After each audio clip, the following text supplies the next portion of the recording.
नमस्कार, मी रूपम रेसिपीमध्ये तुमचं मनापासून खूप खूप स्वागत करते।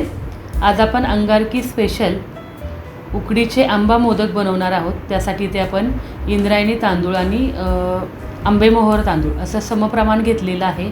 म्हणजे अर्धा किलो आपण इंद्रायणी तांदूळ आणि अर्धा किलो इथे आंबेमोहोर तांदूळ आपण स्वच्छ धुवून छान सुकवून घेतलेला आहे। आता त्याला आपण गिरणीमध्ये दळून घेणार आहे। अगदी बारीक दळायचं आहे। तर छान असे उकडीचे मोदक आपण आज चुलीवर बनवणार आहोत। अगदी परफेक्ट प्रमाण मी तुम्हाला ह्या व्हिडिओमध्ये सांगणार आहे। तुमचे मोदक कधीही बिघडू शकणार नाहीत। अशा पद्धतीने मी तुम्हाला हे मोदक बनवायला शिकवणार आहे।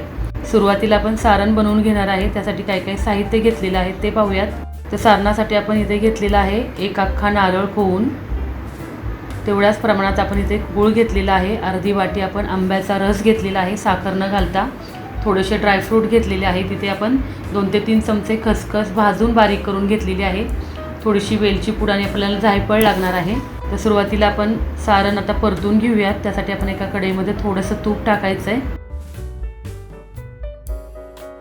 एक अख्खा नारळ मी खोवून घेतलेला आहे। मोठ्या आकाराचा नारळ होता। अगदी थोडंसं मी तूप टाकलेलं आहे। आता त्याच्यामध्ये आपण जे ड्रायफ्रूट बारीक करून घेतलेले होते ते टाकायचे। त्याच्यामध्ये चारोळे, बदाम, पिस्ते, काजू घेतलेले आहेत। त्याच्यामध्येच आपण आता हे ओलं खोबरं टाकायचं आहे। आता हे सर्व छान परतून घ्यायचं आहे। चुलीवर मोदक बनवतोय, खायला तर टेस्टीच होणार आहेत। खोबरं आहे ते थोडंसं आपण परतून घेतलंय। आता त्याच्यामध्ये आपण गूळ घालूयात। गुळाचं प्रमाण तुमच्या आवडीनुसार तुम्ही ठेवू शकता। ज्या पद्धतीने तुम्हाला गोड हवंय त्या पद्धतीने गूळ तुम्ही त्याच्यामध्ये टाकू शकता। अगदी छान व्यवस्थित परतून घ्यायचं आहे। पूर्णपणे गूळ वितळेपर्यंत आपण परतून घेतलेला आहे। आता ह्याच्यामध्ये आपण टाकायचा आहे आंब्याचा रस। साखर न घालताच आपण हा आंब्याचा रस करून घेतलेला आहे। पाणी पण वापरलेलं नाही आहे। मिक्सरमधून फिरून छान घेतलेला आहे। अर्धी वाटी आपण हा रस घातलेला आहे। अगदी व्यवस्थित छान परतून घ्यायचं आहे। पूर्ण हे सारण घट्ट होईपर्यंत आपल्याला परतायचं आहे। ह्याच्यामध्ये तुम्ही दूध पावडरही टाकू शकता। एक 5-6 चमचे दूध पावडर तुम्ही टाकू शकता। चव पण चांगली लागते आणि सारण आहे ते जास्त ओलसर पण होत नाही। चवीनुसार थोडंसं मीठ टाकायचं आहे। कुठल्याही गोड पदार्थामध्ये थोडंसं मीठ घातलं तर पदार्थाची चव छान लागते। आता त्याच्यामध्ये आपण जी खसखस घेतलेली होती ती टाकायची आहे। थोडीशी वेलची पूड टाकायची आहे। अगदी थोडंसं जायफळ घालायचं आहे।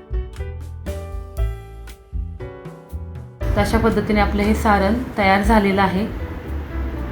एवढं ओलसर असं हे सारण मी ठेवलेलं आहे। जास्त ड्राय होऊन दिलेलं नाही आहे। थंड झाल्यानंतर हे सारण परत थोडंसं कोरडं होतं, त्यामुळे जास्त परतून घ्यायचं नाही। तर आपलं हे सारण तयार झालेलं आहे।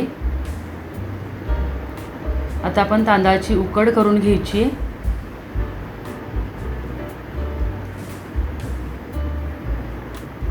त्यासाठी मी एक पातेलं घेतलेलं आहे। त्या पातेल्यामध्ये आपण 1 वाटी आंब्याचा रस घातलेला आहे। त्या रसामध्ये आपण साखर वगैरे घातलेली नाही आहे। त्याच वाटीने मोजून 1 वाटी आपण पाणी घातलेलं आहे। ज्या वाटीने आपण पाणी आणि आंब्याचा रस घेतलेला होता मोजून, त्याच वाटीने मोजून इथे तांदळाची आपण पिठी घेतलेली आहे। आपल्या पाण्याला छान उकळी आलेली आहे। आता ह्याच्यामध्ये आपण ते तांदळाचं पीठ घेतलेलं आहे ते टाकायचं आहे। 2 वाट्या। चवीनुसार थोडंसं मीठ घालायचं आहे आणि थोडंसं साजूक तूप टाकायचं आहे। जास्त पण घालायचं नाही। अगदी 1 चमचाभर मी तूप टाकलेलं आहे। अगदी व्यवस्थित मिश्रण आपल्याला हलवून घ्यायचं आहे। चुलीवरून खाली उतरवलेलं आहे। व्यवस्थित मिक्स करून घ्यायचं आहे। त्याच्या गाठी वगैरे होऊ द्यायच्या नाही आहेत आणि 10 मिनटं झाकून ठेवायचं आहे। 10 मिनटं झाल्यानंतर थोडासा पाण्याचा हात घेऊन हे पीठ आपण छान मळून घ्यायचं आहे। अगदी एकजीव करायचं आहे। छान सॉफ्ट होईपर्यंत, त्याचा गोळा तयार होईपर्यंत आपल्याला हे पीठ मळून घ्यायचं आहे। जेवढं तुम्ही पीठ छान मळून घेताल तेवढे तुमचे मोदक छान होतात। तुमच्या मोदकाला चिरा पडत नाही, वळायला सोपे जातात। अशा पद्धतीने हे पीठ आपण छान मळून घेतलेलं आहे। तुम्हाला दिसत असेल अगदी छान चिकट असं हे पीठ आपलं झालं आहे। आता सुरुवातीला मी हातावर वाटी तयार करून तुम्हाला हे मोदक तयार करून दाखवणार आहे। तर जेवढ्या आकाराचा तुम्हाला मोदक बनवायचा आहे तेवढ्या आकाराचा गोळा घ्यायचा आहे। अशा पद्धतीने हाताने आपण त्याची वाटी बनवून घ्यायची आहे। अगदी फिरवत आपण वाटी बनवायची आहे। अशा पद्धतीने आपण वाटी बनवून घेतलेली आहे। त्याच्यामध्ये सारण भरायचं आहे। आणि छान कळ्या पाडून घ्यायच्या आहेत. अगदी खालपासून अशी छान कळी पाडायची आहे, म्हणजे मोदकाचा आकार छान येतो.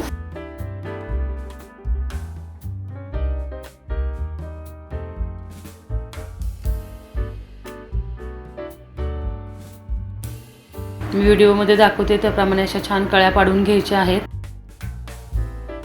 तुम्हाला दिसत असेल आपलं पीठ अगदी व्यवस्थित उकडलेलं आहे. मोदकाला आपल्याला कुठेही चीर जात नाही आहे आणि अगदी सॉफ्ट असं पीठ आपलं तयार झालेलं आहे. अशा पद्धतीने छान ह्या कळ्या मिटवून घ्यायच्या आहेत. मस्त असा आपला हा मोदक तयार झालेला आहे. आता तुम्हाला मी हाताने वाटी तयार करून मोदक तयार करून दाखवलेला आहे.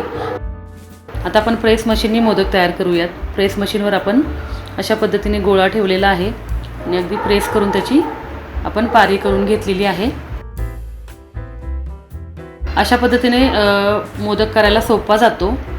ज्या लोकांना जर हाताने वाटी तयार करता येत नसेल तर अशा पद्धतीने प्रेस मशीननी किंवा पोळपाटवर लाटून छान पाती तयार करून घ्यायची आहे. आपल्या हाताला पारी चिटकू नये म्हणून पिठाचा हात घ्यायचा आहे. तांदळाचीच पिठी वापरलेली आहे. अशा पद्धतीने छान खालपासून वरपर्यंत अशा एकसारख्या कळ्या आपल्याला पाडून घ्यायच्या आहेत. अशा पद्धतीने आपण कळ्या पाडून घेतलेल्या आहेत. त्याच्यामध्ये सारण भरायचं आहे. मी जेवढं सारण बनवलेलं आहे ना त्याच्यामध्ये आपले 11 मोदक होतात. म्हणजे मोठ्या साईजचे 11 मोदक आपले होतात. एक अख्खा नारळ मोठा असेल तर 11 मोदक होतात. पण आता तुम्ही साईज किती मोदकाची बनवता त्याप्रमाणे होऊ शकतात. तर जर छोटे बनवले तर जास्त होऊ शकतात. अशा पद्धतीने आपण हा मोदक आपण तयार करून घेतलेला आहे. मी जे मोदक बनवलेले आहेत ते मोठ्या साईजमध्ये आहेत. अशा प्रकारे आपले हे मोदक आहेत. टोटल आपले 11 मोदक तयार झालेले आहेत. 5 मोदक आपण उकडण्यासाठी ठेवलेले आहेत.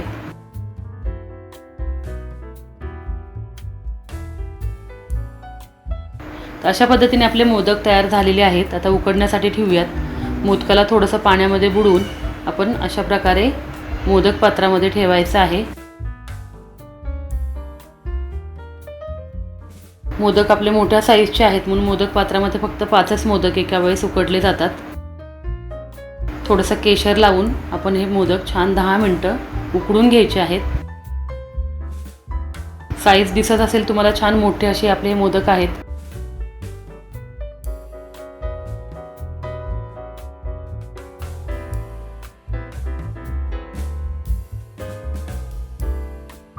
दहा मिनटं झालेली आहेत. आपले मोदक छान उकडले गेलेले आहेत.